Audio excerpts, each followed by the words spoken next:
All right, DaVinci. Good. I think we're recording. Fantastic.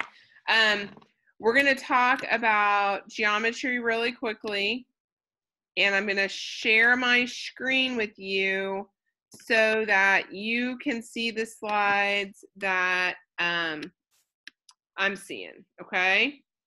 Oh, somebody's joining us. I'm really glad for that. So DaVinci doesn't have to be here by himself.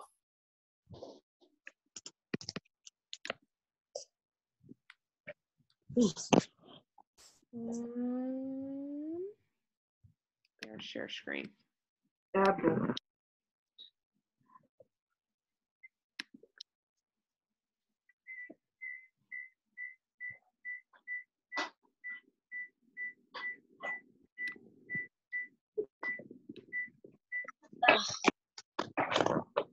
Okay, can you guys see my screen now? Yes. Okay, I'm gonna try to go to presenter mode. Fantastic, it's working. Thank you for being patient with me. So the first thing that we're going to talk about with as we start geometry is just some basic vocabulary. If you've heard these words, they may mean something a little bit different when we talk about geometry. Okay? So a point, right, is exactly one spot, one place on one place, right? Uh-oh. So you don't, you can't move. When we're talking about a point in geometry, you can't move in any direction from that one exact spot and stay on a point, right? Like it's a very explicit, specific place, right? Now, we also in geometry name points, right? We use letters to identify the exact point. Hey, James. All right. So in this slide that you can see on the screen, oh, and I'm jumping around.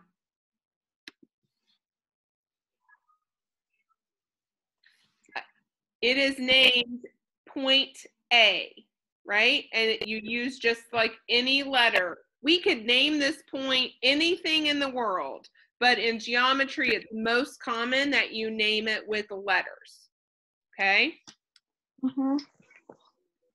Now, a line in geometry means something different than what we think a line means, right? If you draw a straight line on a piece of paper, right? We refer to that as a line in just everyday life. But a line in geometry is very specific. And you can see that this line has little arrows on both ends. In geometry, it means that this line goes on forever, right? There's no beginning and there's no ending place, okay? And we use letters to identify this very specific point, this very specific line. You can move right and left, right? You can't move up and down or you'd be on a different line, but you can move right and left, and it is very specific and it's identified with these letters, right? So a line in geometry goes on forever, and we draw it, we show it as having an arrow at both ends. And when we write it, we use the two letters, in this case it's B and C, and we draw that little line with arrows on both sides going in both directions. You can also say that this line is CB. It's okay, the letters can be in any order, but when you write it in geometry, you have to put that little line with the arrows over it, or it means something different, okay? Right, so here it tells us you can have BC or CB as long as you show that line. Right, a line segment in geometry, we write it with the points at each end, right? That says, what do you think, why do you think we write it with the points at each end, DaVinci? So you know they go in different directions. Okay, yes. And the line had the arrows, and we know lines in geometry go on forever.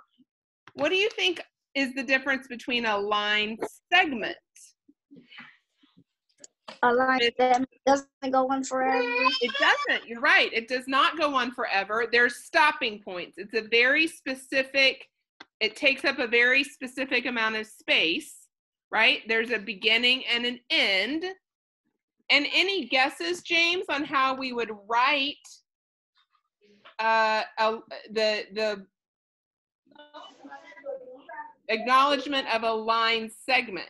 If we write a line with the two letters and the arrow, the line with the arrows, how would we write line segment? Any ideas, James? Dots. Very good. Yep. Here it says the line segment is part of a line and it has endpoints. And you write the line segment with the two letters, right? In our slide, it says KS.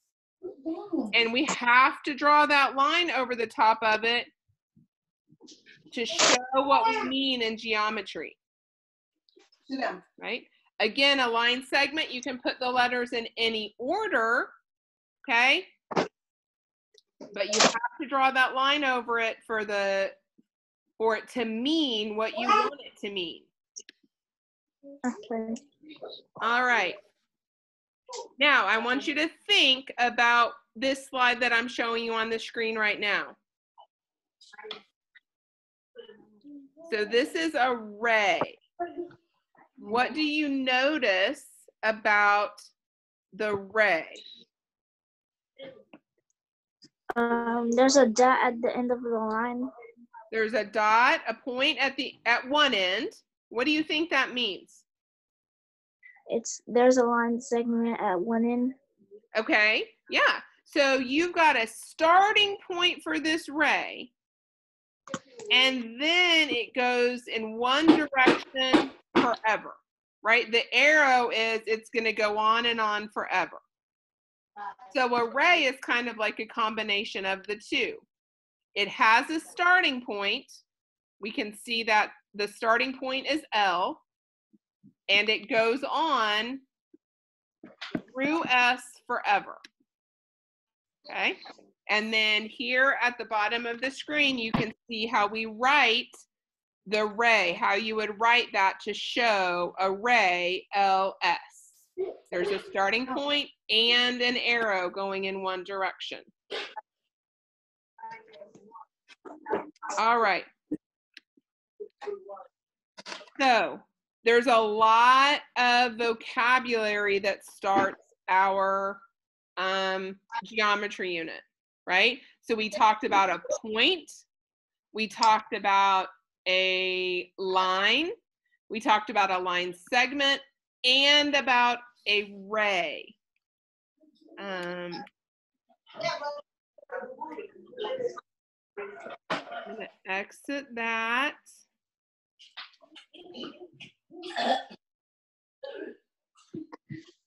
And I'm trying to make y'all bigger because I want to share.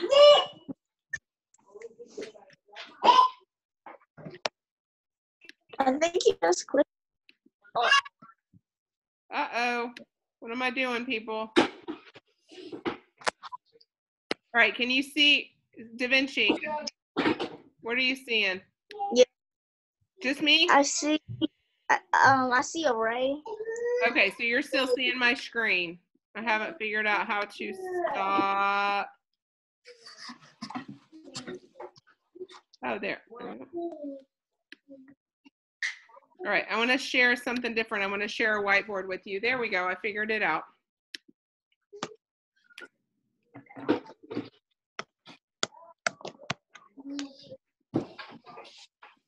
All right. So I just drew something on the screen.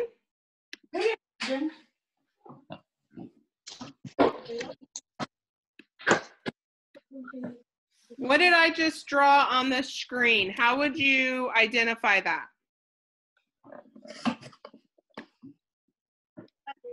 Vocabulary. A dot with an A at the top. Okay, so that dot, what's the vocabulary word that we just went over? Point.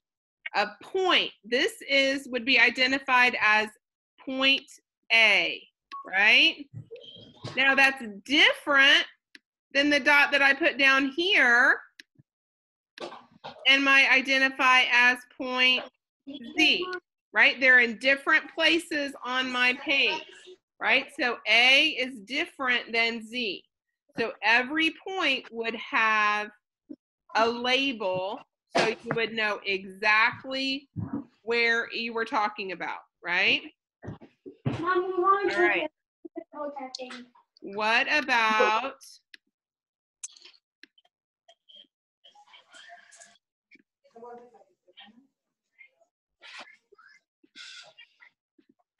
I forgot what it was called. A line. A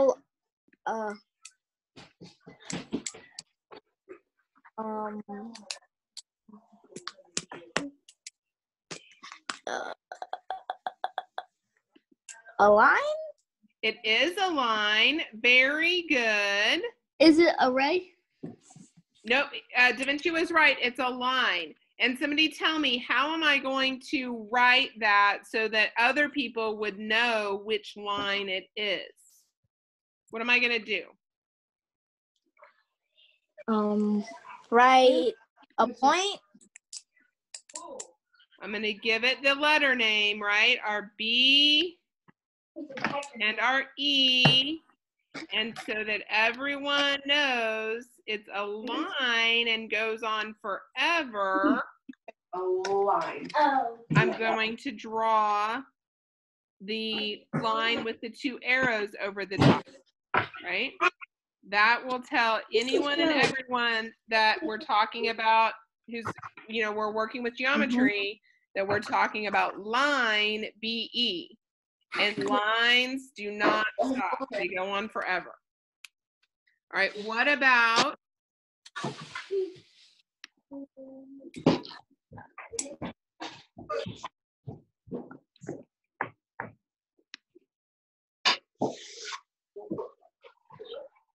this right here? A line segment. Who just said that? DaVinci. DaVinci, yes, it's a line segment. And what makes a line segment different from a line? It doesn't go on forever. Right, it's just part of the line. It has a stopping point and a starting point, right? And to write that, we use those same letters, F, G, and it just gets a straight line over the top. So that means it's just part of a longer line, but it's a specific portion of it, right? And then James, you said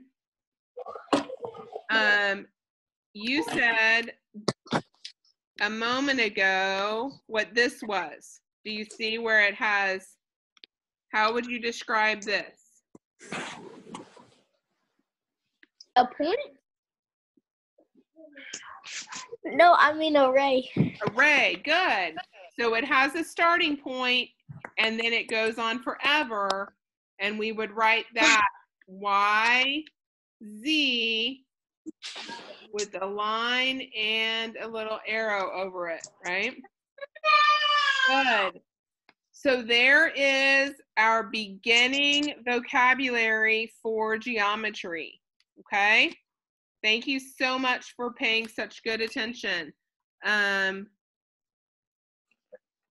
I am going to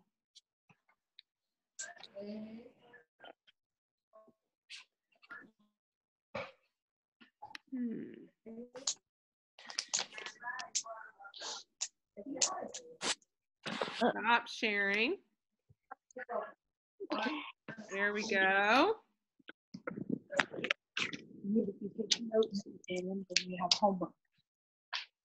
All right.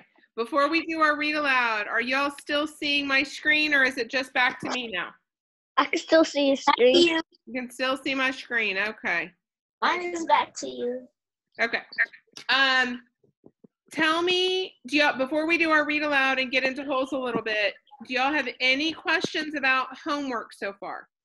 No, I did my homework. I did all. Good. So everything's going well on that. Yes. I will tell you that the 4th grade YouTube page has been created, and we are working very hard to get videos and content loaded onto the YouTube page, and that will be sent out soon. I will be sending our Zoom calls. I'm recording them now, and I'll be sending those to the YouTube page. So if you miss one, you can go there and find it, because there'll be more teaching for the YouTube page, and that's more information's coming on that. Are you guys able now to get on iReady? Has anybody tried IXL? I tried. Yes. I tried. The address was available, or I don't know. Say that again, DaVinci. I tried, but it said the address was available. Okay, so the IXL or iReady? iReady. Okay. How are you getting on? Are you using like a phone or a tablet? Both. Both? Okay. I tried both. Are you going through the school website? Yeah. Okay, and it's not connecting. Have you tried, does your phone, or phones usually won't work. It's something, they just don't support that. The phones don't usually support the technology for iReady. A tablet sometimes will. Have you double check and make sure if your tablet might need to be updated, like if the operating system needs to be updated? That sometimes causes problems. All right. And then let me know. Okay. All right. Anything else business we need to take care of? Things are going okay. That's good. All right. So DaVinci, you missed a little bit of our read aloud, so I'm going to give you a quick update. Stanley and Zero came down from God's thumb, and they're headed back towards the camp because they are going to dig for the treasure. Okay. And at the very end of the chapter, the last time we read, they had found the treasure. They found the right hole to dig in, and Zero was able to sneak into camp and get them some water, and they found a metal case. They kind of thought it was a suitcase. And at the very end, after they pulled the suitcase out, there was a spotlight that shone on them, and the warden had come and thanked them for all their work in finding this treasure. So they were discovered by the warden. And now we're going to keep reading our next chapter. The beam of the flashlight was directed away from Stanley's eyes and onto Zero, who was sitting on his knees. The suitcase was on his lap. Mr. Pendanski was holding the flashlight. Mr. Sir stood next to him with his gun drawn and pointed in the same direction. Mr. Sir was barefoot and bare-chested, wearing only his pajama bottoms. The warden moved toward Zero. She was also in her bedclothes, wearing an extra-long t-shirt. Unlike Mr. Sir, however, she had on her boots. Mr. Pendanski was the only one fully dressed. Perhaps he had been on guard duty. Off in the distance, Stanley could see 2 more flashlights bobbing toward them in the darkness. He felt helpless in the hole. "You boys arrived just in the nick," the warden started to say. She stopped talking and stopped walking. Then she slowly backed away. A lizard had crawled up on the top of the suitcase. Its big red eyes glowed in the beam of the flashlight. Its mouth was open, and Stanley could see its white tongue moving in and out between its black teeth. Zero sat as still as a statue. A second lizard crawled up over the side of the suitcase and stopped less than an inch away from Zero's little finger. Stanley was afraid to look and afraid not to. He wondered if he should try to scramble out of the hole before the lizards turned on him, but he didn't want to cause any commotion. The second lizard crawled across Zero's fingers and halfway up his arm. It occurred to Stanley that the lizards were probably on the suitcase when he handed it to Zero. "There's another one," gasped Mr. Pendanski. He shined the flashlight on the box of Frosted Flakes, which lay on its side beside Stanley's hole. A lizard was crawling out of it. The light also illuminated Stanley's hole. He glanced downward and had to force himself to suppress a scream. He was standing in a lizard's nest. He felt the scream explode inside him. He could see 6 lizards. There were 3 on the ground, 2 on his left leg, and 1 on his right sneaker. He tried to remain very still. Something was crawling up the back of his neck. 3 other counselors approached the area. Stanley heard one say, "What's going?" and then whisper, "Oh my God." "What do we do?" asked Mr. Pendanski. "We wait," said the warden. "It won't be very long."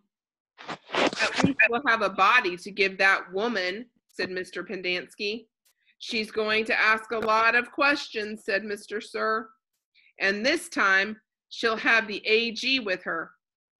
"Let her ask questions," said the warden, "just so long as I have this suitcase. I don't care what happens. Do you know how long—" Her voice trailed off, then started up again. "When I was little, I'd watch my parents dig holes every weekend and holiday. When I got bigger, I had to dig too, even on Christmas." Stanley felt tiny claws dig into the side of his face as the lizard pulled itself off his neck and up past his chin. "It won't be long now," the warden said. Stanley could hear his heartbeat. Each beat told him he was still alive, at least for 1 more second. 500 seconds later, his heart was still beating. Mr. Pendanski screamed. The lizard, which had been in the cereal box, was springing toward him. Mr. Sir shot it in midair. Stanley felt the blast shatter the air around him. The lizard scurried frantically across his very still body. He did not flinch. A lizard ran across his closed mouth. He glanced at Zero, and Zero's eyes met his. Somehow, they were both still alive, at least for one more second, one more heartbeat. Mr. Sir lit a cigarette. "I thought you quit," said one of the other counselors. "Yeah, well, sometimes sunflower seeds just won't cut it." He took a long drag on his cigarette. "I'm going to have nightmares the rest of my life." "Maybe we should just shoot them," suggested Mr. Pendanski. "Who?" asked the counselor. "The lizards or the kids?" Mr. Pendanski laughed grimly. "The kids are going to die anyway." He laughed again. "At least we got plenty of graves to choose from." "We've got time," said the warden.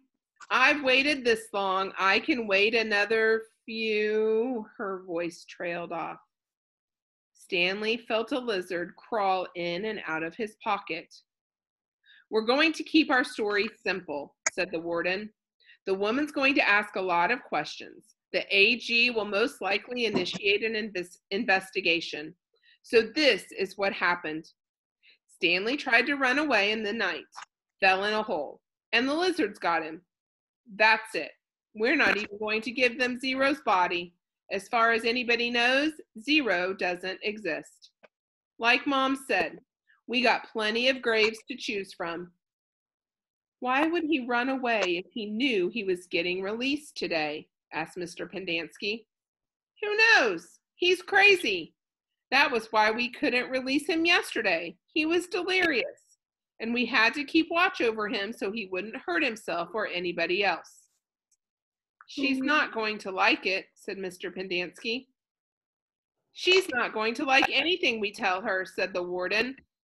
She stared at Zero and at the suitcase. "Why aren't you dead yet?" she asked. Stanley only half listened to the talk of the counselors. He didn't know who "that woman" was or what AG meant. He didn't even realize they were initials. It sounded like one word, AG. His mind was focused on the tiny claws that moved up and down his skin and through his hair. He tried to think about other things. He didn't want to die with the images of the warden, Mr. Sir, and the lizards etched into his brain. Instead, he tried to see his mother's face. His brain took him back to a time when he was very little, all bundled up in a snowsuit. He and his mother were walking hand in hand, mitten in mitten, when they both slipped on some ice and fell and rolled down a snow-covered hillside. They ended up at the bottom of the hill. He remembered he almost cried, but instead he laughed. His mother laughed too. He could feel the same lightheaded feeling he felt then, dizzy from rolling down the hill. He felt the sharp coldness of the snow against his ear.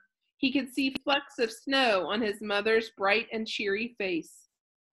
This was where he wanted to be when he died. "Hey, caveman, guess what?" said Mr. Sir. "You're innocent after all. I thought you'd like to know that. Your lawyer came to get you yesterday. Too bad you weren't here."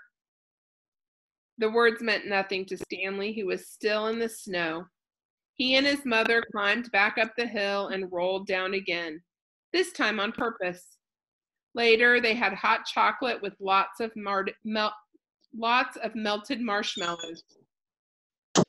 "It's getting close to 4:30, said Mr. Pendanski. "They'll be waking up." The warden told the counselors to return to the tents. She told them to give the campers breakfast and to make sure they didn't talk to anyone. As long as they did as they were told, they wouldn't have to dig any more holes. If they talked, they would be severely punished. "How should we say they will be punished?" one of the counselors asked. "Let them use their imaginations," said the warden. Stanley watched the counselors return to the tents. leaving only the warden and Mr. Sir behind. He knew the warden didn't care whether the campers dug any more holes or not. She'd found what she was looking for. He glanced at Zero. A lizard was perched on his shoulder. Zero remained perfectly still except for his right hand, which slowly formed into a fist. Then he raised his thumb, giving Stanley the thumbs up sign. Stanley thought back to what Mr. Sir had said to him earlier and the bits of conversation he'd overheard. He tried to make sense out of it. Mr. Sir had said something about a lawyer, but Stanley knew his parents couldn't afford a lawyer. His legs were sore from remaining rigid for so long. Standing still was more strenuous than walking. He slowly allowed himself to lean against the side of the hole. The lizards didn't seem to mind. All right, so they've lived to see another day. The warden still doesn't have the treasure, but they're stuck in the holes with those crazy, deadly lizards that we learned about way back at the beginning of the book. More to come later. All right, guys, do you have any other questions before we end our call today? I'm glad. I appreciate you all joining with me. Tell your friends to jump on the next time. Okay. Okay. All right. Bye, guys. Bye. Bye.